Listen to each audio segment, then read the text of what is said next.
Welcome to another episode of The Scoop.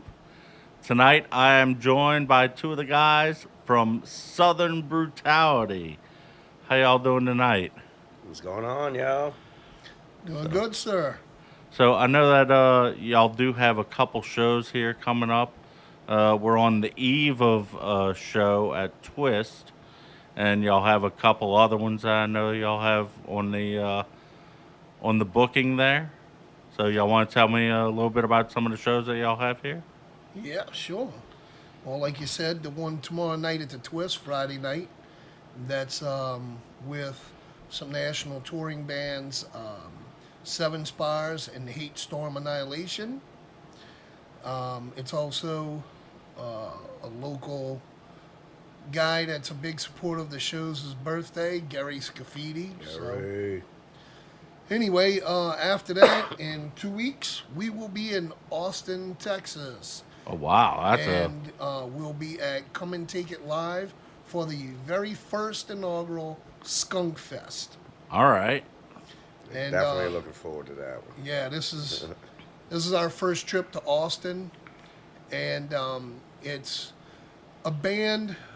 When Southern Brutality came back uh, after a 8 month hiatus, after I lost three people in the band, and I had to start back up. And I wound up with Scott on drums, Matt on bass, and Duffy on leads. The very first show we had at the Twist as a new unit, a band that was on tour, they had a show get canceled, so we let them come on our bill, and they called A Good Rogering. And they're from Austin, and a Really, great group really of cool guys. dudes. And we hit it off with them so well that we've played with them at other shows, and they invited us to come play this show. And from what I hear, our drummer, he's played Austin already. So that's the place to be. So Yeah, I have friends and family that live in Austin, and they tell me that yeah, it's a jumping town when That's June with the music 30th in scene. Austin. Come and take it live. yeah, even Vinny Labella of Exhorter, he told me one time on Facebook there was a picture with him with Goat Whore. They went Austin, and I was telling him, hey man, it looks like you're having a great time, and he's like, John, get y'all asses to Austin. So we finally making it. We're gonna find out what the fuss is about.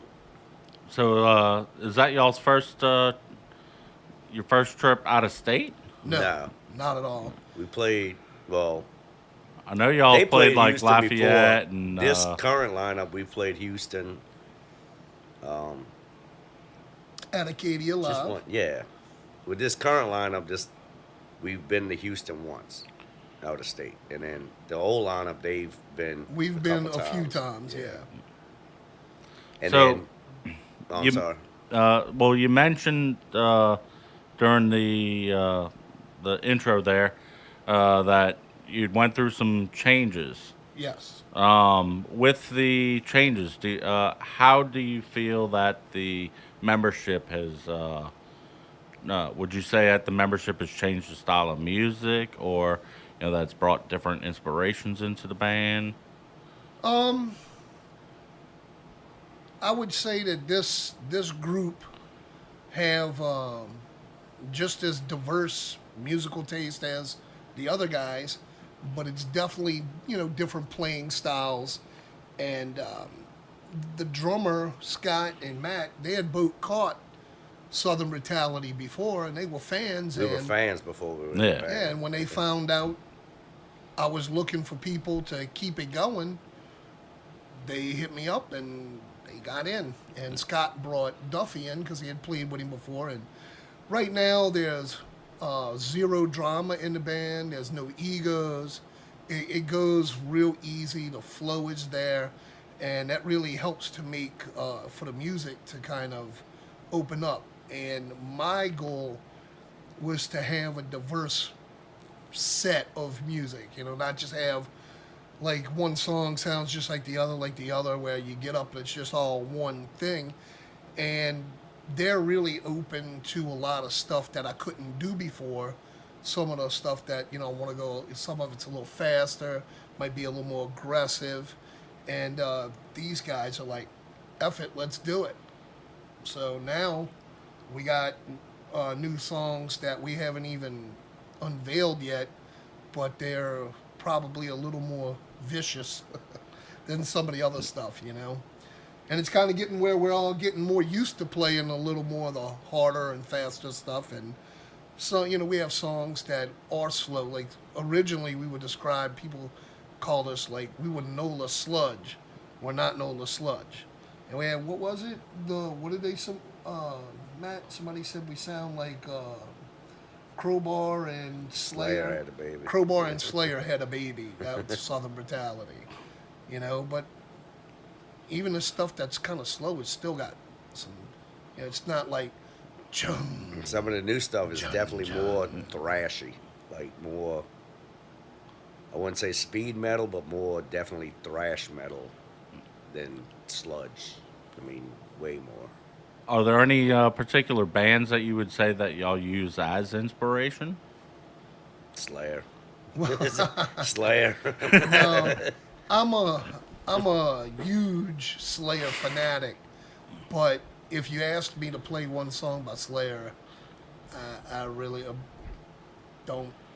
I don't. I've never tried to sit there and mimic another person's style. I'm a self-taught guy, and what comes out of me is what winds up in the band. Well, yeah, I mean, I'm not saying. But it's not. But no, I'm just saying it's not like I try to stylize after something, because we got like we have one song, La La Ree, you know, and it's more like a groovier kind of New Orleans kind of song. But then you have something like Death Opera, and that's just a crazy death opera. It's complete night and day different. But I guess we just kind of take a little bit of everything that we do know, I guess, and put it together. My job is I write the lyrics, I write the rhythms, and the guys write their own parts, and it all comes together. I provide a skeleton, they put the meat and skin on it. I know that one of the songs that seems to really have caught on with the crowds. Yep. I already know which one you're Yeah. gonna say. Yo. Yeah. That's a song. That is a song called "The Conqueror of Oz." I'm a big fantasy buff. Grew up with with the Wizard of Oz, but also, you know, I read all the books and stuff. And one day I was doodling around at home and just hit that da da da, and I was like, wow, that sounds like the yo of the Winky Guards, you know, marching at the castle. So I just kept kind of noodling around with it, and when this whole project started, it was at my gun shop in the garage, and I was playing it, and the drummer at the time's like, hey man, because I think we're on like drummer number 10 right now.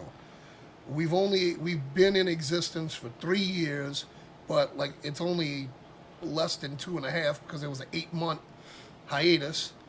But it just kind of, they liked it. So, all right, let's see what we can do with it.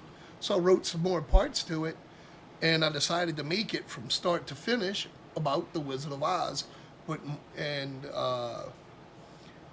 but I wanted the guards aspect, you know, the guards that march around going, yo, yo. Right. So there's parts about them. It's the whole, kind of the whole movie condensed into one song. Except at the end, the twist on it is, and when Dorothy melts the witch, she assumes the mantle of power of the witch and decides not to go home. She becomes the conqueror of Oz, and she winds up being more evil than the witch herself. But it's just a great crowd interactive song, Yeah. because everybody knows that tune. So we bring Gary, just We invite anybody as many who wants to people. come up on stage. We're grabbing people Allie we don't came even know. up last time we played Southport. It's like people that talk mad crap about that song. Next thing you know, they up on stage singing it with you and just having a blast. And it's like, But most every band we play with, they're coming up on the stage with us and doing it too. we Yeah. played a show I in mean- Lafayette with Kane Resurrection, and we had technical difficulties at the beginning, so they cut us short. And the guys like, that's it. Friggin' Wayne and Mike Prado from Kane Resurrection would not let that dude turn us off until we played that song. It's like, they would not let him. It's like, no, they got one more song. They said Well, no, their time's up. No, they're playing one more song. He said, It's like, how long is it? And somebody shouts out, 3 minutes. yeah. And I'm like, oh, that's a little So longer we than made 3 a minutes. 5-minute song about 3 minutes. But the whole thing was, people knew that was coming, and they wanted it. And I tell the guys all the time, it's like, maybe it's time we end the show with something different. And they like, Nah. nope, not at all. So I was outvoted. Yeah. So when you wrote it, did you ever think that would be like the closer song? You know what I mean? No, Like, never. It's done. We don't take the song serious. It's done to be fun, to be a little tongue in cheek, yeah. but still try to make it heavy metal. And we had one drummer that came in while we were practicing in Harahan, and he liked the music. He liked what we did. And he's coming in. And he's learning it. And he had never heard The Conqueror of Oz. So we started busting out on him and showing him that song. And he goes, I can't do this. Fuck this. Says, I'm not going to embarrass myself and play that joke. He hated it. He thought it was beneath him to play that song. And we're like, okay, it's our most popular song. Yeah. And what wound up happening was, we kind of discovered that it was the song to put at the end, because my philosophy on it was, when people go to work after that weekend, they're gonna have Yo-Yo stuck in their head, and they're gonna be singing it all week and long. And let me tell you, it still to this day gets stuck in my damn head. But even all of our kids, like we've had our kids come up at practice, and they're going, Yo-Yo. Yeah, like our drummer Scott's daughter, she's waiting every practice until we practice that so she can come sing. She's a little petite waif, cute little thing. She's 9 years old. She's a little shorty and very petite. And, oh, God, she got up on the chair by me, and so she could use my mic. And I would back off for her, and she's doing death metal Yo-Yo. And I was like, holy crap, that's coming out of this little kid. And actually, that happens at a lot of shows. The show we played at the District in Lafayette, the guy from one of the death metal type bands got up there, put his little spin, and you get the spin. At Southport, Josh Barnes was up there rocking the mic. It's like, oh yeah, and at the House of of Blues, different sounds. when we headlined the House of Blues a few weeks back, the promoter. The promoter's like a rap guy, Jay-Z aspect. Yeah. And he kept, after every song, he kept running out on the stage going, Southern Brutality! Fucking Southern Brutality! And when we got to Conqueror of Oz, when he caught on to what we were doing, he comes and grabs a mic and he's fucking up the song. But you know what? More the merrier, no matter what. So he was having fun. He was fucked up. But he did give us he made sure he gave us his number and said, y'all contact me. But I never did. Before the show, y'all had mentioned that y'all done some recording. Is that recording available right now?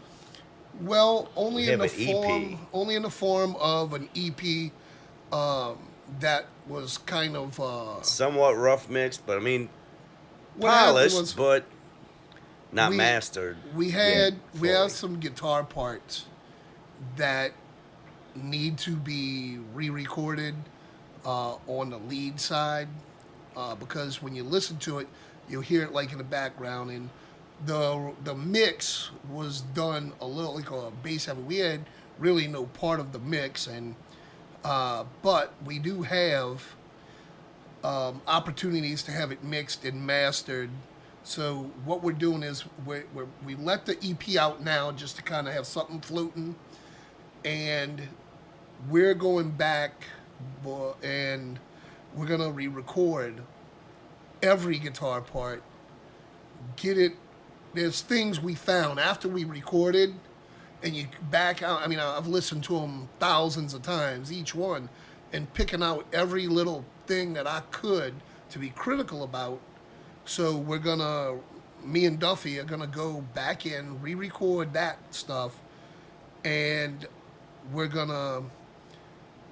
We have somebody in Los Angeles that it's a small record label that we already got sent the contract. We're looking it over, but he's willing to mix master it to release it. But we also have some very good guys that we've got to know since Southern Brutality started that do these things that are willing to work with us as well. Because the thing is, you have to have somebody, we just come to realize that you have to have somebody that knows how to mix metal because it's not being mixed to that to make it more that because way. Phil recorded and mixed it. P. Doty from Bending. Yeah. And it's a little Excellent job recording, but great as far as mixing, it's more bass of a heavy. Bending type. Well, that's my boy too. He's got Yeah. bass heavy, but I was trying not But to it's mention not Phil's name. necessarily You had to go rat the man metal out. style. And I rat him out, dude. I appreciate him recording us and working with us, and I mean, I would have do everything, man. I would not be anywhere I have been in the past 3 years if it wasn't for Phil. Yeah, I was gonna I'm ask. so new to the music thing, and Phil just called me up one day. He's like, "Come up to the practice room. Me and you gonna practice." I'm like, "All right, cool." And I get up there. He's, by the way, my boy Dave's gonna come play guitar. I'm like, "All right, cool, whatever." Now I'm starting to get nervous.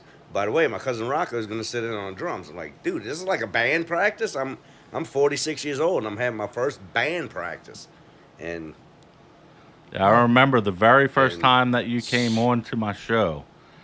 You hadn't even played a show yet. right, it was How different is it to you now? You know, do you find it almost like I think it's I don't know because it's still new to me. Like I still feel like a 17-year-old just hitting the stage, even though I'm 47. But and I guess because I look older, people look at me and think, "Oh, he's been around a while," and then like people I know have been around the scene for 25, 30 years. But it's all new to me. I'm not jaded. I'm not. I'm loving it all and soaking it in. It's just And I'm loving it. I'm almost in the same boat as him. Yeah, because John just hit the stage for the I first never- time. oh, I this never- was your first I band? never Even though he's been played. playing forever. I was in a few bands that never went nowhere. The last one with a good friend of mine, Ricky Russian, who's passed away. The night before our first show that was scheduled, we went to the venue, and it was our drummer's wife's. Her dad owned the place on the West Bank in Tarrytown, and it was big place, great stage. We went to go check out the band that was playing that night, and this asshole decides to go on a cocaine and heroin binge for 3 weeks and don't come home. So they killed the band. I sold all my shit, said F being in a band ever again. Until one day I had a concealed carry class, and one of my students goes, "Well, we got to talking." Like, "Yeah, I play drums. Oh, I play guitar. Want to see what happens?" And that's how Southern Brutality was born.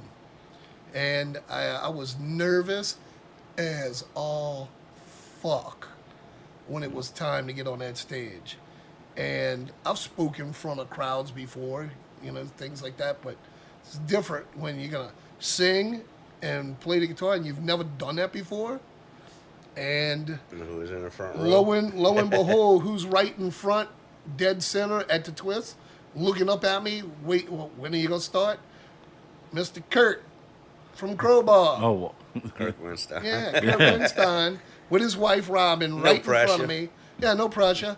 My body felt like it was filled with concrete. It's like, but something hit, music started, and there it was. And I was a little nervous when we came back. When I came back with the new guys, it'd been 8 months since I'd played, so I was a little bit nervous. But ask him what it's like going from Bending to Southern Brutality, and ask him how his first day at practice went with Southern Brutality. yeah. Go ahead. Yeah, I mean, honestly, like I said, Bending was my first experience ever being in a band, and like I said, it's completely different, like, style of music. Like, growing up, I was, granted, an 80s metalhead, so there's a lot of glam in there, but it was 80s metalhead, but I was never I don't know what you call it, like alternative, the term nowadays. But like a lot of times, Seth or Wayne would bring up these bands, and I never heard of them. I'm like, I'm used to Maiden, Dio, old type Yeah. shit. I mean, metal type shit. And honestly, the first day at Southern Brutality practice, we went through Death Opera, and I was ready to quit the band after that day. Actually, I was ready to quit the band that day, and Scott actually had a backup bass player after that day. But I went home, I practiced my ass off for a fucking week. The next week at practice, I guess I pulled it off enough where they kept me around. So, Well, the reason why he felt like quitting was not because of me or Scott or anything. It's the song Death Opera. it's got a bridge within a bridge within a bridge. It's and the I'm it's not the used to first that. song we throw at everybody that would come in, like all the drummers. And Levi, when he was playing drums for us, when he had to learn that one, he said, "I got to take everything I know about music theory, throw it out the window, and figure this shit out all on my own, because I don't write like a traditional song structure. I have weird time signatures in the songs. It's not that I plan it; it's just that's my style. It's like this. So we have to come up with inventive ways to stop at a certain point, just so the drummer, the bass player, and everything can transition into the next part. So, and like when we recorded, there was no metronome. We did sit at practice and try with a metronome to clock things out. There was too many time changes in a song that the way we did it was just do a scratch track, and then everybody come back, listen to the scratch track, and record over it. And it worked out really well. With the so you have a rock opera, and you also or a death opera, and you also have uh, the Wizard of Oz theme song. Um, both of which almost have like a due to lack of better words, um, you're showing more of a performance style of music than just a regular rock band. I get what Yeah. you're saying. Was that intentional that you wanted it to do that way? Well, with Death Opera, the whole idea was it, you know, it's a song about a serial killer, but he feels kind of like he's God at the moment he takes your life. And the whole idea with the song was that this guy kills with flair. He's creating his masterpiece, which each death. So that's where the opera part came in. And so part of it, the middle of the song where you kind of like would normally go to a bridge or something, the idea was to make it a little more grander, to give it the unexpected twists and turns you'd expect like if you're watching a real opera. Yeah. So it was to match his mood. So that part was done on purpose, and that's why, like, when I would try to introduce people to it, they were like, what the hell?" But like John kept saying, first price, like once you get this song down, everything else will fall into place. It's the Rosetta Stone. And at the time he said it, I had no idea what he's talking about. I figured he's feeding me bullshit, and like, dude, I'm never gonna figure this song out. But it makes sense. Once you get the rhyme and rhythm to that song, then the rest of the songs, and like I said, then you go from the complexity of a death opera to the simplicity of Conqueror of Oz, but yet I love both songs. I love playing both songs, and then we got so many songs that fall in between those, and then some of the new songs,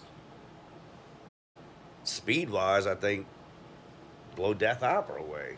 Like some of the new songs, Death Shall Keep and Silent Hill, and some of the new songs John's coming out with.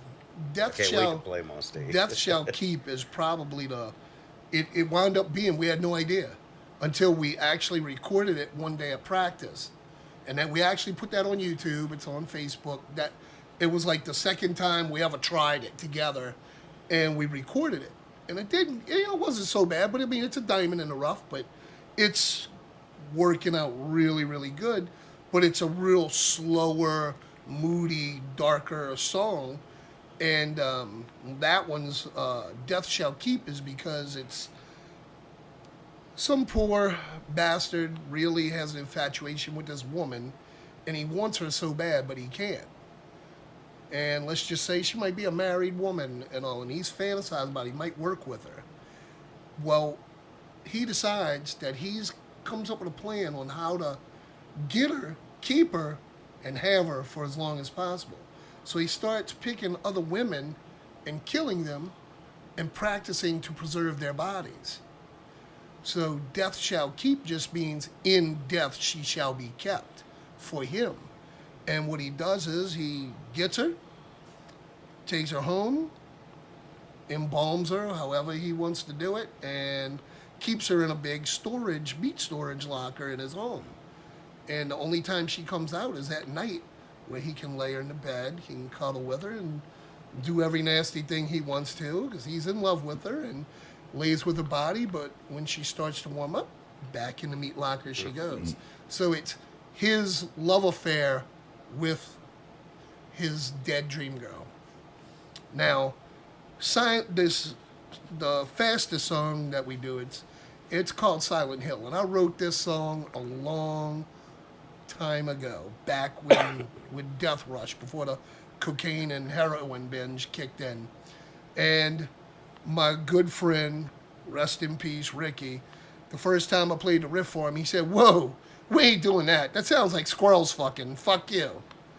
He was trying to bring us into the 80s. I was trying to go forward. So Silent Hill is actually based off the video game. The video game, my brother used to live with me and when he was going through a divorce, and all he did was play this game on PlayStation called Silent Hill. Silent Hill. And me, I'd just go sit in a room and watch him play it. It was spooky and scary as all hell. Like, I don't know if you played the game. I know you're a gamer. But the very beginning, you're in your little apartment. Yeah. And you get caught in that dimension swap, like with hell and stuff, and weird stuff's happening. Well, the intro to the song starts out, "As I sit in my room, unseen eyes are watching me. Through stained glass, I see them all, shadows of what used to be." So it's kind of like setting that mood in the apartment, but it's about the game. The movies were horrible.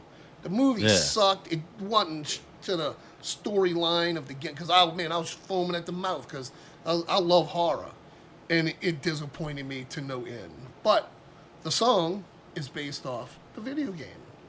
Yeah, I am a lot like you to where, besides playing games myself, I have no problem with sitting back and watching. A good buddy of mine, he'll play sports games. He'll play, like the GTAs, and sometimes I would just sit back and watch it, not like I was watching a video game. Looking at it like it was a movie, or like I was watching a live hockey or football or whatever sport game. And yeah, you can gain a lot out of watching. Well, I was a big PC gamer. I did it at home. I didn't do the, go play with other people and all that, because I started out with, Doom, Duke Nukem, and my personal favorite, I played them all on Xbox, was the Fear games. And it had the ghost aspect with the technology and the end of the world kind of stuff. And man, you're this guy, you're a soldier, and you're going through like these sewers, and all of a sudden, because they make your controller shake, and you hear the music kick in, and all of a sudden, like a dead body falls from up high and splashes in the water. And it creeps you out a little bit when you're going through some of these dark corridors. Some of these games really can suck you in psychologically, kind of immerse you into it, and I like it. Yeah. And that's why I love that game. It just, that supernatural aspect to it. It was pretty cool. So I know that y'all have a lot of merch out there as well. Y'all have How did you hear t-shirts. about that? Well, you see it all over the place. And that's one of the points that I wanted to make is that it seems like y'all's merch has gone over very well with your fans. To where I know people that you know they'll have like a gig the same night as you, and they'll show up to your gig just to buy shirts Right. and go to their gig. Well, How's that take y'all back? well, we started seeing Southern Brutality shirts like in public popping up here and there, and I'm a big guy, so I like to wear my 5X shirts, and I'm usually carrying a gun on me, so a 5X really helps to hide the imprint and stuff. And I get out my car one day at, I think it was Walmart, with my two oldest daughters, and some guy just pulls up, parks, and I hear, "Hey, Southern Brutality!" I look down, I'm wearing a Southern Brutality shirt, but he knew who we were. He's caught shows and stuff, and that's pretty cool. But I like when we go to a show and you see your stuff out there. I do all the artwork. I come up with with all the concepts for that stuff. And my wife Megan, affectionately known as Merch Girl, she took what would have been just like most people just put a couple of shirts on a table.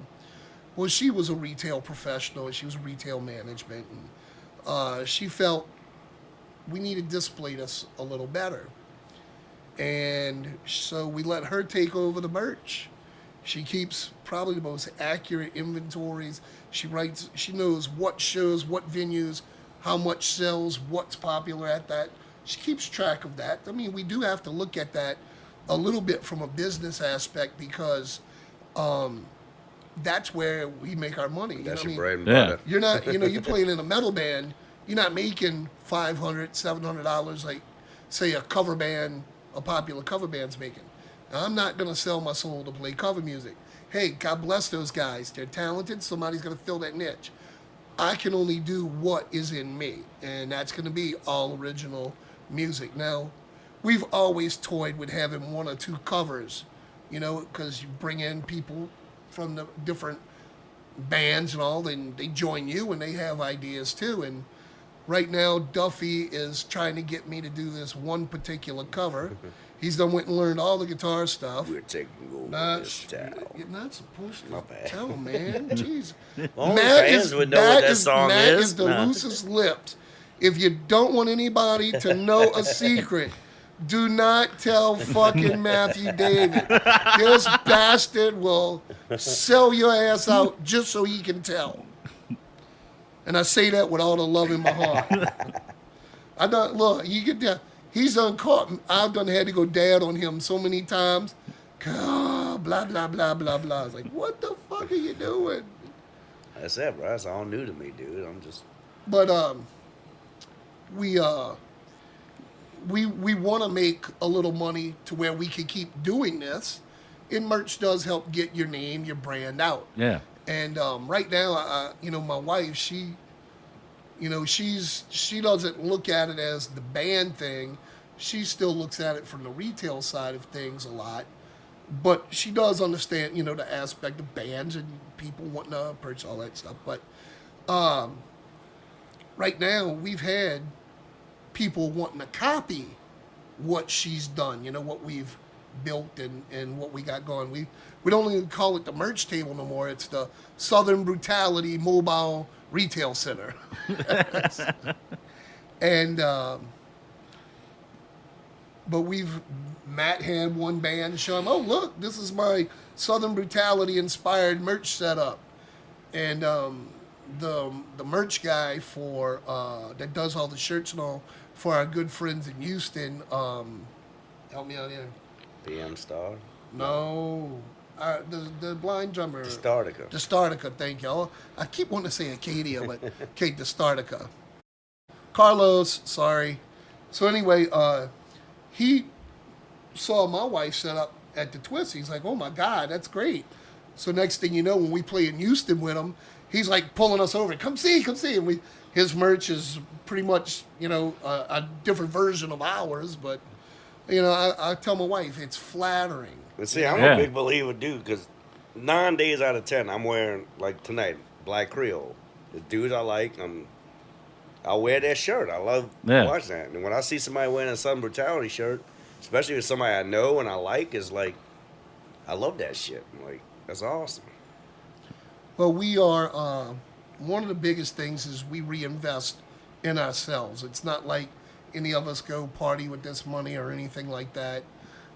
We pay for our own trips, our hotel rooms, and we let the band fund pay for certain things we need or reinvest in merch.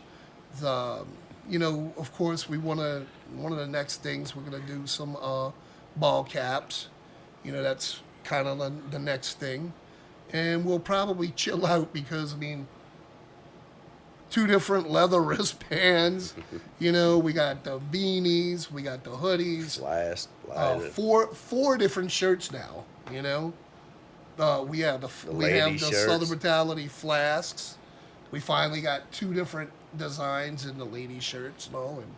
But we let my wife run all of that. I'll stay out of that. She don't mess with me on stage, and of course she is. She's been hammering me to write part 2 to Conqueror of Oz. And I've dabbled with it. It is a very hard song to follow up on. Because you don't want it to sound like it. Yeah, you want it to tie be it in. But all I have is like my kind of like chorus to it.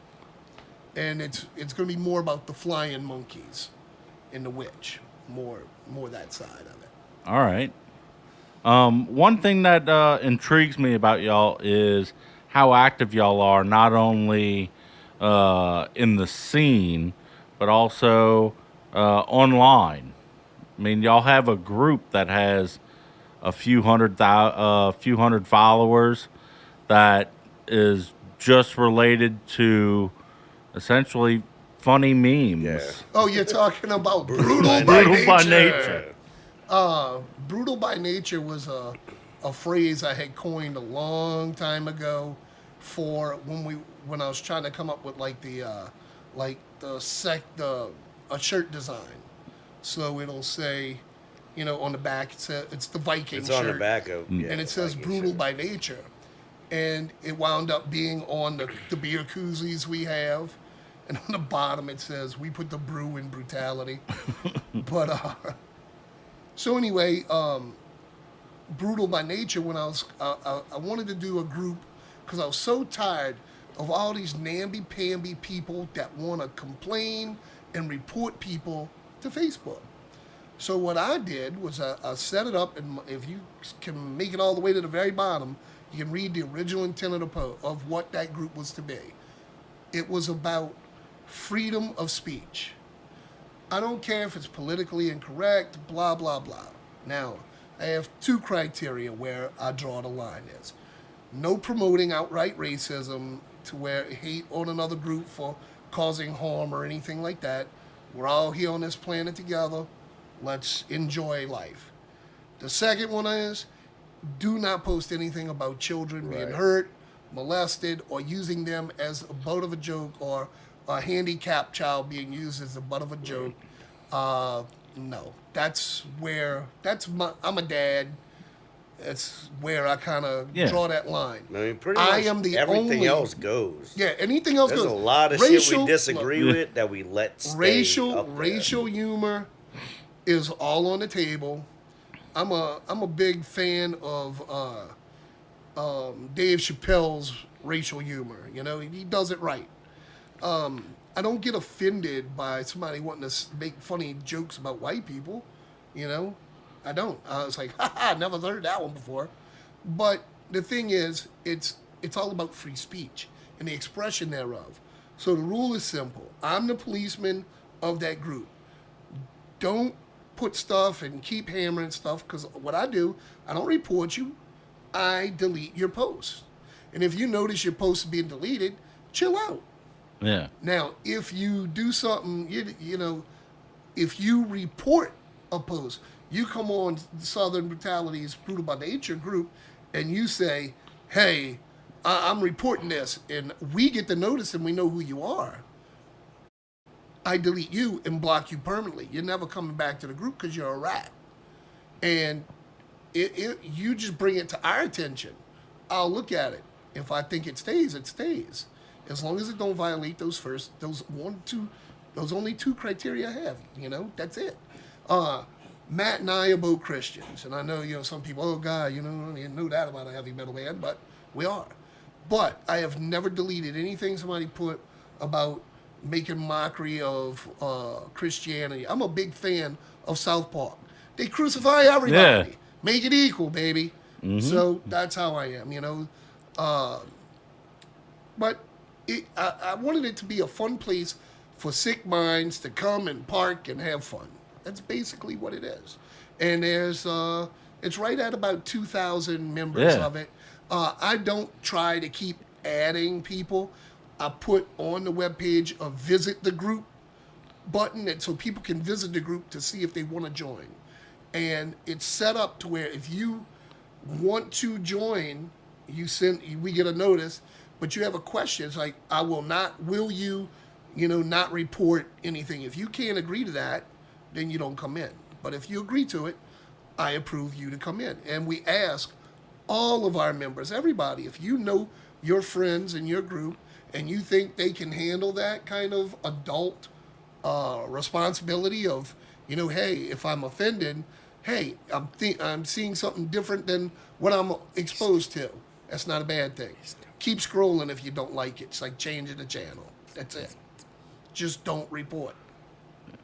Additionally, I know that y'all have a YouTube out there where y'all have a handful of videos. Are y'all going to be doing some more work on your YouTube channel as well? Basically, that YouTube page was my old personal YouTube page, and I just turned it into the band page because it was easier to do it that way. I'll be deleting some videos from it, and we're going to start putting more YouTube content. I'm a big believer in the live Facebook Live. I've noticed a lot where it's leading up to a show or what have you. Look, you'll go live. It's a great way, I think, for people to get to know you because sometimes you don't know people's personalities. And the other day I made one while I was in my garage. It was on my personal page because I noticed I posted some conservative stuff, and all of a sudden a few liberals left my friends, and they also took themselves off of Southern Brutality's friend list. That's fine and dandy. But me and my band are two different things. I don't go on a stage and espouse any religious views, any political or sports, nothing. I'm up there to entertain you. You came in to be entertained. Let's work with this symbiotic relationship and get it done. And I like that. It has always been a turn off to me when, granted, a song can be about a political agenda per se, but when a band will make like all of their in between song banter, right, promoting their political views, like a few years back, I remember Pearl Jam. Had a whole situation where I heard about that. He wrote like freedom on his arm, and like he went off on like a 10-minute tangent talking about some sort of political agendas related to freedom. Your audience did not come for your political views; they came for your music. Correct. Rock on. Yeah. That's it. So let's see. But I try not to do anything political, things like that. I like history. We have, a lot of my songs. I like. That's what I loved about Iron Maiden, the historical stuff. And we got Stomp of the Mammoth, which is hunter gatherer stuff with a little incident with some saber-toothed tigers and a mammoth. While he's in the middle of hunting to feed himself, and he goes home hungry. But we got 2 World War II songs, which is Seek Hell and Kamikaze. So, My daughter, I asked my daughter, what would be a good topic, baby, for me to write a song about? And she goes, Dad, you got Seacal about World War II. What about kamikazes? And man, let me tell you, because my firstborn gave me that idea, it took me the longest to get the music and the lyrics to where I'd make my daughter proud. And then a couple of nights ago, I was dropping him off at his house after practice, and I said, Matt, if you got any topics, anything you think, we could do a song about, let me know. The very next day, he sends me a text, and it's got a photograph of two verses he wrote. Now, Matt was in the military, and I love that. And he wrote it about, going off to war, leaving civilian life, your home, your wife. So I wrote the entire song, but I was inspired to do so rather quickly because what he wrote about was so understandable. It was so easy for me to turn it into a full song and massage it and put music to it. So now that's another one, and that's called Paid in Blood. That all the freedoms that everyone enjoys is paid in blood by a soldier's dead body laying in the mud. Yeah. So, where can people follow you? Where would you say is the best place to keep up Facebook. with y'all? We do Instagram and Twitter, but oh my God, does those two things get neglected? Predominantly Facebook is where we work the most. It makes it easier. It's centralized. You need to concentrate on YouTube a little more. Yeah, Since somebody started that YouTube sharing thing, we kind of getting a subscription thing. Well, the idea is my crew isn't as they won't work with me as much as I would like them to. It's like for doing like a group video kind of thing. It's really hard to get them together so we can do pictures because I do all of our photo work, all that stuff. We got some people that came in, professional photographers, took great pictures of us and all, and that was fantastic. But like when I'm making a flyer or something, I like to take a couple of pictures of the guys, and I can take different ones and massage them in Photoshop and do what I need to do. I just need to get them all together to do it. It's like a bunch of guys that don't like going shopping. I don't want to do it. So you mentioned that it's difficult to get them together for a group video. Would you be looking to do like a vlog per se, kind of like when you'll go live a lot of times, or would you be interested in doing something like a music video, like an MTV music video? Oh, absolutely, absolutely. If you once that album drops. Yeah, see, we're waiting for the final product of the mixing and the final mastered copy. Then we're gonna take one of the main songs from it. We'll all vote on that, and we're gonna see about having that turned into a music video. I find that video is one of those mediums that work very, very well. That's why I like the live. It's a little more personal than asking somebody to read, 1,000-word paragraph. Yeah. When are y'all looking to have the album available? Well, it all depends on how long this contract process works out with this small label out of Los Angeles,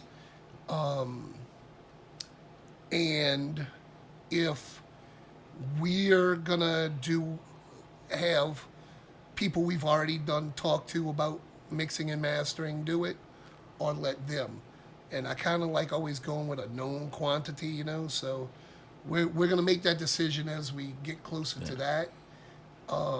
But there's gonna be I want to do a couple of better videos from practice, of songs that will dial in, and it might be something that's not on this first album that's coming out, which will be titled Brutal by Nature, and we'll try to release little things like that. All right. Like on the EP, there's something on it's the last song on it, something called Giant's Breath, and it's just something I took something we recorded, and I doctored it out, did some shifts with it, and just came up with the most evil, chugging draw, draw, draw. So there may be more little things that come out like that, but we had to pull the trigger on trying to get the EP out as rushed as it was, just so we could buy a little time till we get this first album finished. Because we make jokes that we'll have album number 2 ready to go by the time the first one's ready to go. Halfway there. Yeah. It's halfway there right now. So But how many songs would be on this this first album? 8 songs. Yeah. It's going to be it's Death Opera, Seakel, La Ree, Kamikaze, and also the Wizard of Oz songs on there, and My Dark Love, and Conqueror of Oz. So that's that was already figured out, recorded. There's a couple songs that we could have held off for, but we're gonna keep those for album number 2, because it's moving us where the growth for what's coming is already leaps and bounds. It'll probably be, like they say your freshman albums always it might be good enough for consumption, but by the time the band gets to that second one, you've learned a lot more. Right. Because this is the first time I've ever been through the recording process. I had no idea what the hell I was doing or what to expect. But I enjoyed it. Do you find that the recording process was harder than you expected it to be, or? Actually, I found it to be a little easier. I realized it is time consuming and there's a lot of lulls, but the biggest thing I got out of it was a good education. It made me really concentrate now. Like when I'm writing for a new song, I'm thinking about the recording process as well. Like how is this going to fit into time when it's time to record it, to make it, flow, not sound so clunky. Have somebody tell you, no, don't do that, change it. So I'm trying to make things in advance. Let's just say edit them now rather than later. Yeah. So, to close out, you want to remind everybody again when all y'all shows are coming up here? Twist Alarm tomorrow night, Friday. Gary's birthday. Gary Scaffidi's birthday. And we will be joined on stage by Seven Spires and Hate Storm Annihilation. If you don't know who they are, check them out on YouTube. Now, June 30th, we will be playing Skunk Fest in Austin, Texas. And that's on Saturday night. Yeah. And then our next show after that, we will be July 14th. July 14th. Texas Rose Saloon in Beaumont, Texas. Texas Rose Saloon. Texas Rose Saloon with In Beaumont, Luna Texas. Lunacy and Chains of Corruption. I might be saying that wrong. I keep wanting to say conformed, but Say that Chains of 3 some- times fast, Matt. No, Chains of Corruption. I think it's not corruption. It's Chains of something, but I can't think of the name Chains right of now. Corrosion, I don't know. And Luna Lunacy. But that's And our this is first one of time the playing shows Beaumont, Matt set Texas. us up with. You got to watch Matt. It's supposed to be a good place. Our buddies in Warwick play there. Holliver's play there. It's supposed to be a real good venue. So I can't wait for that show. And again, where can people follow y'all? Facebook, YouTube, Instagram, Twitter, and Bands in Town, which we need to post everything on. We've been neglecting that too. It's so hard to keep up with all the different social medias at this point. You know, Well, 'cause- when you got 5 kids, yeah,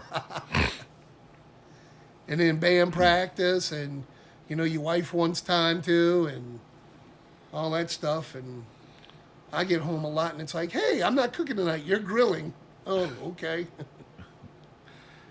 so it's it's definitely a difficult one to keep up with all of them. You know, I have a couple of my social medias that I lack updating on.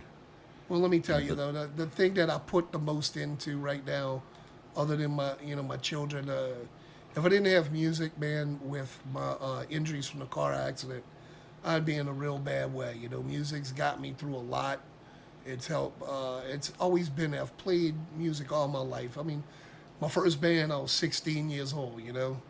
And it just, like I said, never got to get on stage till now, and it's been probably the best experience of my life, other than being a father. And I love the fact that I get to meet all these people that enjoy, the same type of music as me, and that all these great musicians that we get to meet and become friends with and learn so much from. It's more an honor to do what I do, and we don't do it for the money. We do it because this is what's inside of us. It's I really hope that our local scene keeps going, growing, and we just get more people out to more shows. Yeah. Yeah, I'd love to see nothing more than for our music scene to grow and flourish. So, And thank you very much, Pickles, for having us on, man. thank Really you for coming appreciate on. it. So, as always, be sure to check out not only my guests, but check me out. You can subscribe to me on iTunes or your favorite podcast app. Follow me on Facebook, facebook.com/The Scoop Show, at P-Scoop Podcast on Twitter. On Instagram, I'm at Pickle Scoop, and on YouTube, we're working our way up there. Be sure to subscribe to us if you haven't already. It's The Scoop. If you look at our Facebook, you'll see links to our YouTube all the time. I subscribe. Yeah, thank you. So Yeah, I mean, like I said, Matt's the one who introduced me, so definitely I'm going to be a subscriber. I really like the way you ran your show, man. yeah, thank you. I can Thank actually say you're the third one I've done. I'm very comfortable. I like the setup. You made us feel welcome. And thank you for what you do by letting bands come in and be interviewed and let people know about the shows. You're doing your part in helping the scene, man. Appreciate that. Every little bit I can. So, till the next show, Scoop out.